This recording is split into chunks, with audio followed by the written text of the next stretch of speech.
Qui donc Frédéric Mitterrand laisse-t-il derrière lui? Closer vous propose de remonter son arbre généalogique. La triste nouvelle est tombée au soir du jeudi 21 mars 2024. Frédéric Mitterrand nous a quittés à l'âge de 76 ans après avoir lutté plusieurs mois contre un cancer agressif, comme l'ont indiqué ses proches à l'AFP. Avec sa disparition se tourne une page dans l'histoire d'une longue dynastie française dont l'un des membres les plus éminents a été président de la République. L'homme de lettres ne cachait plus sa maladie depuis plusieurs mois. Je n'ai pas envie qu'on voit que je suis malade. Donc, je suis un peu moins malade quand je suis avec ma casquette.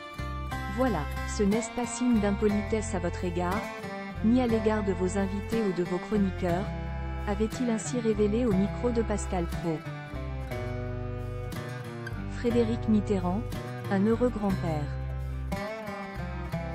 Ouvertement homosexuel, Frédéric Mitterrand a longtemps pris soin de cultiver le secret au sujet de sa vie privée.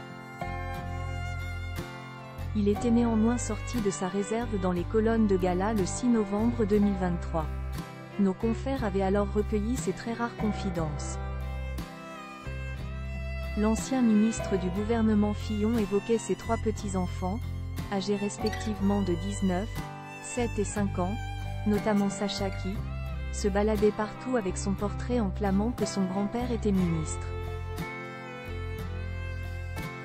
Un grand-père comblé qui était aussi père de 3 fils, dont un biologique, et 2 autres adoptés en Tunisie, en 2017. Qui étaient les enfants de Frédéric Mitterrand? Frédéric Mitterrand parlait très rarement de son premier fils, né en 1981, alors que son oncle François s'installait à l'Élysée.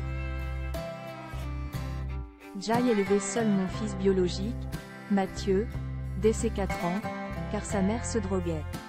J'ai fait de mon mieux.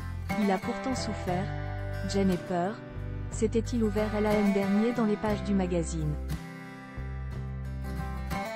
Quand il avait 10 ans, je vivais avec un copain, et je ressentais que cela pouvait être une situation compliquée pour lui. Pour cette raison, j'ai arrêté la vie commune avec un homme, poursuivait le père de famille qui estimait ne s'être réellement bien occupé de son dernier fils, J. Guasmi Mitterrand, né en 1991. Ses funérailles auront lieu mardi à l'église Saint-Thomas d'Aquin à Paris, à partir de 15 h. Une cérémonie de crémation aura lieu quelques jours plus tard dans la plus stricte intimité.